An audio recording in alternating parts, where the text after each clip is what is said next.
And welcome back, everybody, to Summer with the Stars, episode 15. I'm Owen Newkirk, and today, as we are closing in on the second to last episode of our summer series, we bring in the captain. Max Fortunus joins us live from Dallas, or in this case, taped from Dallas. Max, thanks so much for joining us. I hope that your summer went well, because it sounds like it's pretty much over now. Yeah, it went by really quick. But no, it was a good summer. It's always good to rest a little bit and get your mind out of the game for a little period of time and rest your body, take care of injuries. And so yeah, it was a good summer. I was looking over your bio today and looking at your season by season stat lines, and you have, knock on wood because you don't want to jinx anything, have always played a very significant number of games. In fact, I believe that the 58 you played in your last season at Manitoba in the regular season was the lowest that you've ever done in your pro career. Considering that you're entering year number 11, that's a very impressive record of health, because I've talked to you about this before, about what you do during the summer to get ready to be able to play as many games as you have.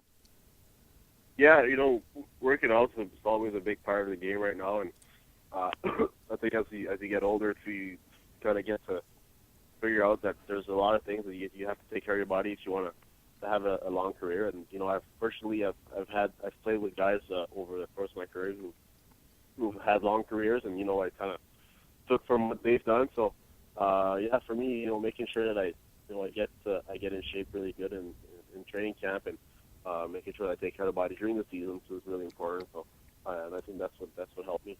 Well, you're approaching your 700th professional game. In fact, the first game you play for the Stars, whether it be the Dallas Stars or the Texas Stars, will be your 700th. Knowing that your numbers are getting up there, you obviously have to feel like you've at least accomplished a few things out there. Yeah, for sure. It's been, I think I want to say that to a lot of people. I've come from a long ways.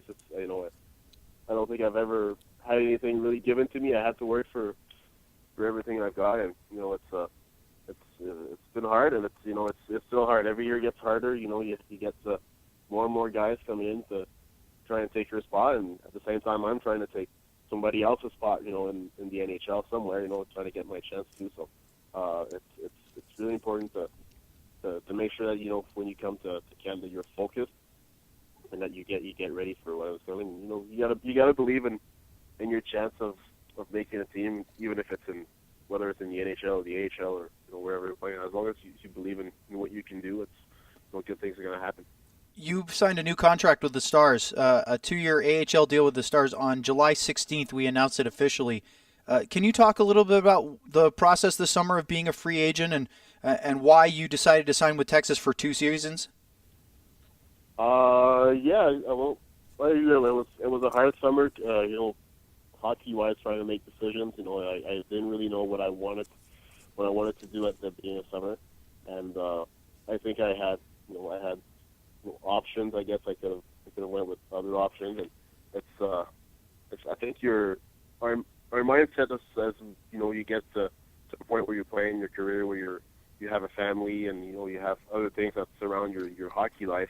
It kind of makes your decision much harder than if you're by yourself. So yeah, it was a tough decision and tough summer, I guess hockey wise, but yeah, there's so many options, that sometimes, guys go to Europe, guys try to change teams, because you never know. My goal is still to play in the NHL, so it's for me, I think it was the best gateway to get to the NHL and to get the more visibility, I guess, was in Austin. So, and at the same time, if I'm going to play in the American Hockey League, well, there's no better place in the league to play than Austin. So, and I'm established here, been here for 4 years, so it was a pretty good decision, I think. From everything I've heard from talking to you and also people around you, that your family's pretty comfortable here. Did that family play a pretty big part in your decision? Because you were a free agent for about a little over 2 weeks, which had to be stressful, but was that an important thing to really take heavily into consideration, your family and their happiness and comfort? Yeah, for sure. For sure, we got to think about family, but at the same time, I know that they support me through every decision that I take, and I think we're used to it. if I had to move one day and go play somewhere else, they would have, they would have been happy too, because I guess in the hockey life we're used to moving. We've been doing that for 10 years, moving every year and going from places to places. So we get acquainted really well with new places. So yeah, but they've always supported me, and they know I have a dream at the same time, and they're willing to make sacrifices to help me reach that goal. But at the same time, I have to think about them. It's not a I can't really take a selfish decision in this, and I have to think about my family and making sure that they're comfortable in the city that we're playing. You're a father, obviously, of two, and I would imagine that takes a big part of responsibility. How different is it for you as a player and as a dad now than it was, years 1 and 2 of your pro career, where that wasn't really an issue for you? Yeah, it's different for sure. It's a different mentality. You come home, you don't just rest at home. You got home, and then you got you got to take care of the family, making sure that everybody's taken care for it. And yeah, for sure it's different, but at the same time, it's great just to see the kids grow like this, and they're growing in a great place, in a great city, and they're loving it too. So it's really fun for them to get to know a lot of places, I guess, or around the world, I would say. But they get to learn other languages, get to speak French and English, and learn Spanish in Texas at the same time. Maybe a little bit. So yeah, it's always fun. It's a different mentality, but it's really fun to get home to the family once you're done practicing or playing. It's funny you mentioned that, because I have two little ones under the age of 4, and I guarantee you that you have the same issue. I'll bet you didn't think that in your first couple years pro that being at the rink would be more relaxing and take less energy than it would playing with the kids every day.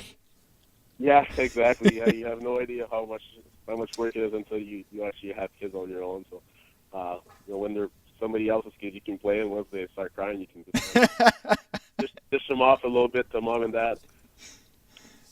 Can't do that anymore. Well, this is I was just counting your stats. It's got to be at least your 5th NHL camp with Dallas, maybe more than that. I might have missed a year or two when you were with Manitoba, but at least number 5. Would have been 6 if it wasn't for the fact there wasn't an NHL training camp last season with the lockout. I would imagine that you, even though there's new personnel, new general manager, new head coach in Dallas, that you have to feel fairly comfortable of what you're going into with Dallas training camp starting this week. For sure, the mindset is different from, I guess, my first or second year when I came to camp. A little more stressed, I guess.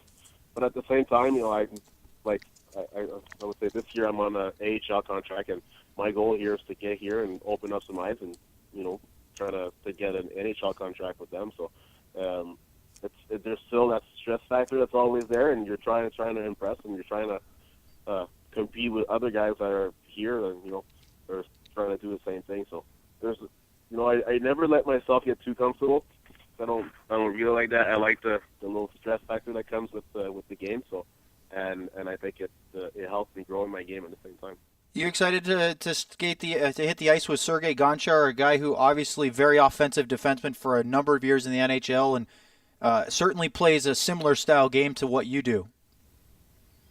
Yeah, well, I would say he's probably a little more offensive than I am, but yeah, he's the guy who's been around, and just to watch him play, watch him practice is going to be something really unbelievable. Just like, I guess, for me back in the days when I was when I came here and I could see Mike Modano play a little bit. It's guys that you used to see on TV when you were younger and stuff. So it's it's going to be great to actually get to hit the ice with him. As one of an older guy now, not that young, sort of wide-eyed rookie or second-year guy, do you still have that sort of starstruck mentality at all, or is it more, it's a privilege to get to know this guy, but he's just another hockey player on the ice? Well, yes and no. It's fun. I got to play with other guys that that have had great hockey careers, and you get to play with guys that will have good hockey careers too. So it's it's a yes and no, I guess, answer. With sometimes you still see guys that that just by watching him play, you're like, wow, this guy is amazing. And you can actually learn a lot just by watching him. So it's a pretty good feeling though to be around those guys. I know you're going to be really trying hard to earn that NHL contract and open some eyes with Dallas, like you said, but looking at the Texas Stars' potential defensive core, let alone the forwards and the goalies that are returning, do you feel pretty confident about what this team has in store for this upcoming AHL season, knowing all of the talented defensemen that could potentially be on the Texas Stars team? Yeah, for sure. I think our roster should be pretty good. It's a matter of getting the guys together and making sure that we're all on the same page. And for that to get that role, our coaches have been really, really good.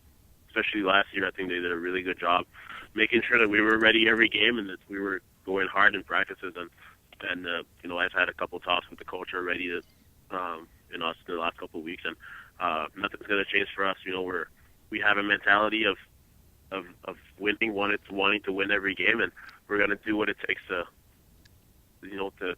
make it happen. So it's going to be about getting everybody together on the same page and making sure that we work hard every day. Well, I know that you take this very seriously. You're the third captain of the team in the history of the Stars, and you obviously take a big part of your game is team bonding, togetherness, morale.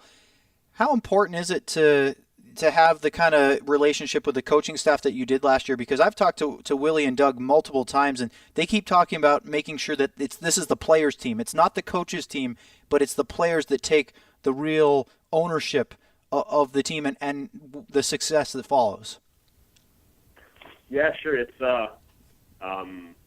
you have to make sure that all the guys are together, and that we get good communication with the coaches, because a lot of times what happens is that some younger guys will have more difficulty talking with coaches or something. So older guys are leaders. That's what we're here for. Making sure that everybody's together, and everybody, if somebody's got a question and they want to ask us, well, we're there for that, and then we can all making sure that all the coaches know what's going on at the same time, and if there's any issues, well, we're there to kind of make sure that everything goes according to plan on any issues. So it's for sure the communication with our coaches has been really good, and I think the leaders of our team have been really good, even if they weren't either older guys or anything. We have a lot of younger guys that will have a good leadership role through this year. Do you think that having Coach Desjardins and Lister together for year two is going to be easier for the team to come together and know what they're asking you to do, because you have a year under their belt, the expectation levels, there's a lot of returning players? Do you think that sort of feeling out process will be a lot shorter this year because of that? Yeah, for sure, especially when you have a lot of returning players. But at the same time, we have to make sure that that we get ready for every game. We can't really take things lightly and think that everything's going to come together, easily. So it's it's all about getting together. Like I said, getting together and making sure that we're ready, and that we're all pulling the same way for a same goal, because we all have a common goal, and it's to get all the way. So for that, there's only one way. It's to get together and play well as a team. You have actually gotten very close twice, and it was in back-to-back years. In fact, one of the more impressive stats of all the things that I looked at is the fact that you've been to the AHL playoffs in 8 of your 10 pro seasons. That's not easy to do, considering some guys on this team last year were making their first appearance in 4 or 5 years. Do you, having had that kind of success, to know what it takes to get to the playoffs, do you think that is an important quality for a player to have because you've played in so many playoff games? Well, yeah, that's what you work for all year is to make the playoffs. So, and even there, making the playoffs is the easy part in all of this. Making the playoffs is the easy part. Once you get there, that's when the real fun happens, and that's where it gets really hard, game after game. So, I think it's important, but at the same time, you always get new guys that come in that might make the playoffs for the first times or for the second times in their careers, and it's it's good to see those guys grow in there, and to make sure that they some guys might emerge right from that and become playoff hockey players. So. Well, just to put it in perspective, you have 94 games in your Calder Cup playoff career. That ties you on for 18th on the AHL all-time list with a guy named Gordie Clark. You're not going to probably, unless you play for about another 20 years, catch a couple of the top guys who have played an absurd amount of games. But you might crack the top 10 if the Stars have another good run. Would that all be completely meaningless unless you were able to hoist a Calder Cup? Yeah, well, for sure, games played is the thing, but we work to win a championship, and that's my goal, and I think that's all the guys on the Texas Stars. That's all our goal. That's our common goal. We want to go all the way. I think we owe it to ourselves. We've worked for a lot of we've got 4 or 5, 6 guys that have been here for I don't know, what is it, 5th year now of the Texas Stars. So we all want the same. We came close our first year, so and then we want to get back there and making sure that we can get to that point together. You went to the 2009 Calder Cup Finals with the Manitoba Moose, and then again, as you mentioned, the 2010 Finals with Texas. Both times, and this is a bizarre stat, you lost to the Hershey Bears in 6 games in both series. You were obviously extremely close to winning it. Which one of those 2 losses was more difficult for you personally? I don't know. I really can't. They're both really different. I think my first year, the first time we did to the Cup, it was when I was in Manitoba. I had been in Manitoba for 4 years. I played with players there for, and we became like best friends.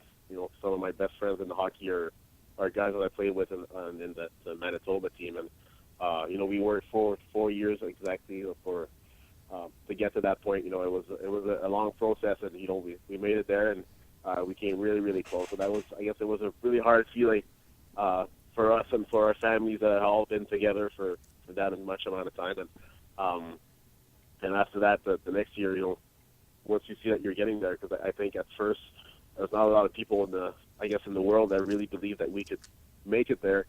So and once we did, we wanted it so bad, and especially getting up 2-0 in the playoffs against Hershey, I think we had in our minds that it was really possible that we could do it, and then finishing it that way was pretty hard at the same time. So they were both different. We were a group of guys that were together for a year. So it's they were both different, but they both were really hard.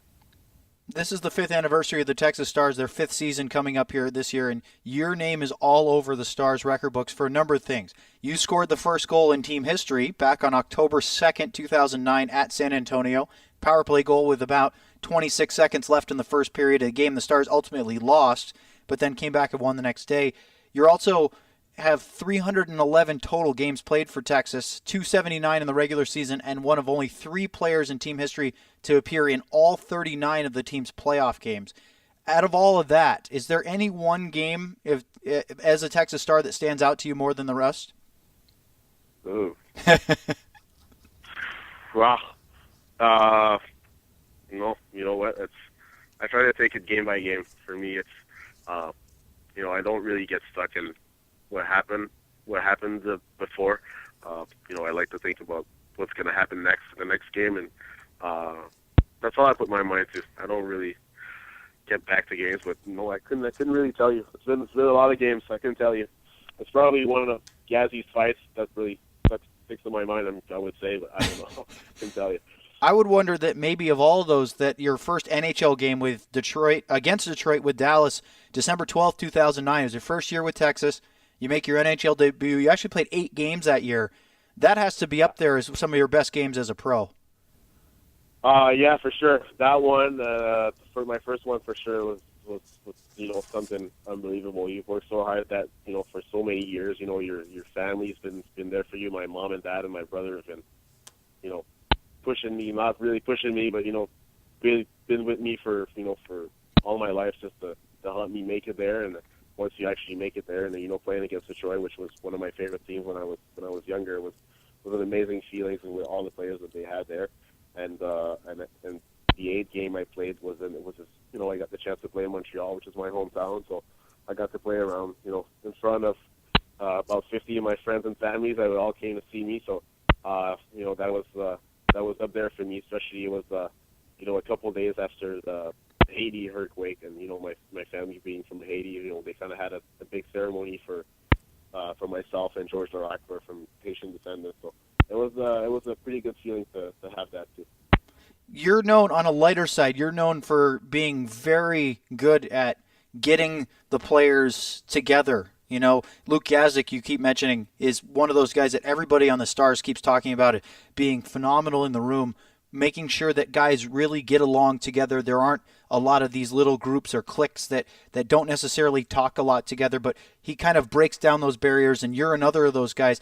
How seriously do you take that? I mean, is that a pretty important part of your role, not just as the captain, but just as a veteran guy, but particularly as the captain to work along with guys like Luke Gazdic and Toby Peterson, Wattier, Morin, to make sure that it's a one solid group instead of a bunch of smaller groups?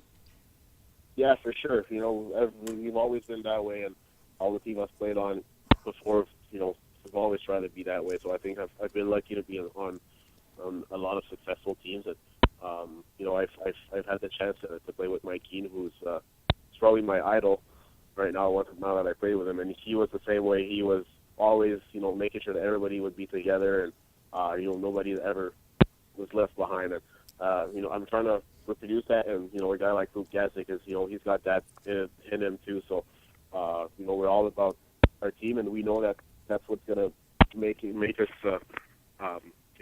make us get and grow together, and make us be good, I guess, help us on the ice also. But at the same time, we know that we have to be accountable for everything that we do. So we're always together, but at the same time, like I said, we got to work hard to get the group and keep each other accountable for everything we do on the ice. You segue beautifully to every point I want to talk about. Accountability. This is one thing that on most occasions in your professional career you're amazing at, but you do have one flaw, or I wouldn't even say flaw, but one time where you don't like accountability, and that comes with the lighter side of the locker room. And I would say that you're the king of denial, and you know exactly where I'm going with this.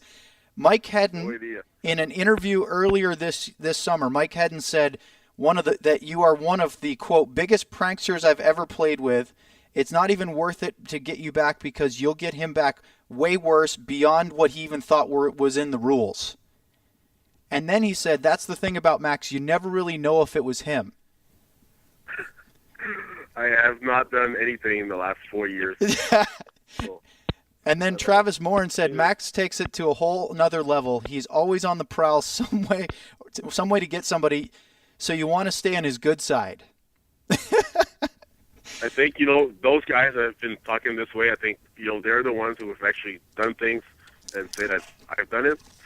So I think I got to look into it, but I don't really know what you're talking about. So on a flip side, aside from your expert ability at plausible deniability, what are some of the best pranks that you've observed, whether or not you've had any hand in your 10 years of pro hockey? What are some of the things that you just absolutely stand out of your mind as being some of the funniest or most outrageous things that players have enacted on each other? I've seen somebody throw Ray Sawada's equipment all over the ice before practice, about 10 minutes before practice, and he could not find his hockey gear. So we're still looking for the person who did that, because we don't know. And so that was, I guess, a pretty good one. And then what else? I've seen, Mike Keane's truck. Actually, when I was in Manitoba, I've seen his truck get totally, redesigned by flour and foam peanuts and stuff. So that was a pretty good one. It was on his birthday. But we're still looking for those mystery culprits. Yeah, exactly. I have a couple of ones from last year that the guys particularly liked, because I've asked a bunch of our guys that we've gone out and interviewed over the course of our Summer of the Stars series. Mike Hedden really liked the day that Austin Smith's equipment got duct taped to one of the lampposts outside Cedar Park Center, and his sticks completely secured to one of the fire hydrants. He really appreciated that because it ended up on Twitter and found that really funny and how long it took him. And then Hedden himself got a funny one, which he blames you, of course, because they always do. An inflated piece of bubble gum stuck on top of his helmet for about 50 minutes during a practice in Grand Rapids this year, and he didn't know it while everybody on the team called him Bubbles during the entire practice. Yeah, I'm allergic to bubble gum. That being said, what kind of a role, on a slightly more serious note, does stuff like that do in terms of not only team bonding but also just keeping the atmosphere light? Yeah, I think it's important. It's our job, but at the same time, we like to have fun. I think it goes for anybody who works in any line of work in the world. I think you have to go to work and have fun at what you're doing, because if you're not doing it and having fun at the same time, it's not even worth doing sometimes. So making sure that everybody's having fun every day and getting ready for practices and games, and it just makes like you said, makes the mood much lighter, and everybody gets. I think it helps everybody in the long run. You're one of the original Texas Stars, one of just a handful of guys that if they play a game for the Stars this season will have played in all 5 years of the team's history. Of that whole group that you've played with, who would you say, aside from your deniable self, is probably the biggest prankster that has ever played for the Stars? Is there a place?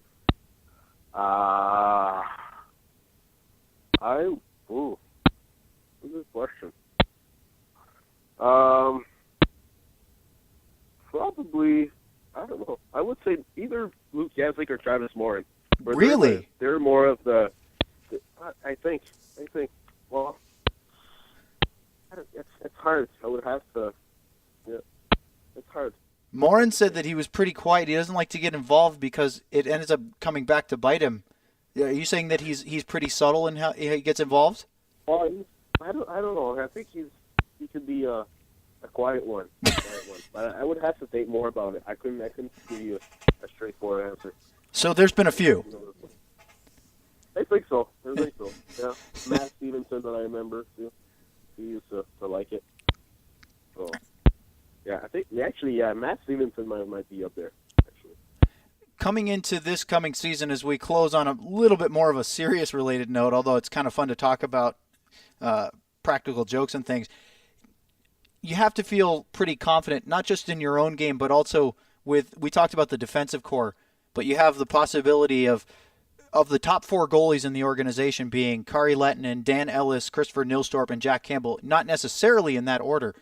You have your defense that's easily, deep from NHL to AHL, and some guys that are going to end up playing in Idaho who could be in the AHL, and guys in Texas that could be in the NHL, and then the forward lines. Are you feeling pretty good organizationally between the levels that the Stars are going to make some waves in the upcoming season? Yeah, for sure. I think there's they've done trades. They've done a lot of trades, and got some new guys in, and a lot of the younger guys that are coming up. And I think it's the depth that they have right now is really good, and I think it's just gonna get better. So it's one thing to have the players, but it's another thing to, like I said earlier, to make sure that we're all playing together as a team. So, but if you take a look at the guys that we have, it looks pretty good for what we're gonna have. Well, Max, we really appreciate your time today. I know you're getting ready for the first days of the off-site camp in Fort Worth coming up. I think on Thursday is the first day officially for the Dallas Stars. But best of luck to you over the course of the next set of training camp. Thanks again for joining us today. All right, no problem. Thank you. That's the captain, Max Fortunus, joining us here for episode 15 of Summer with the Stars, and we'll return next week for our final episode of the summer. I'm Owen Newkirk. Thanks, everyone. So long.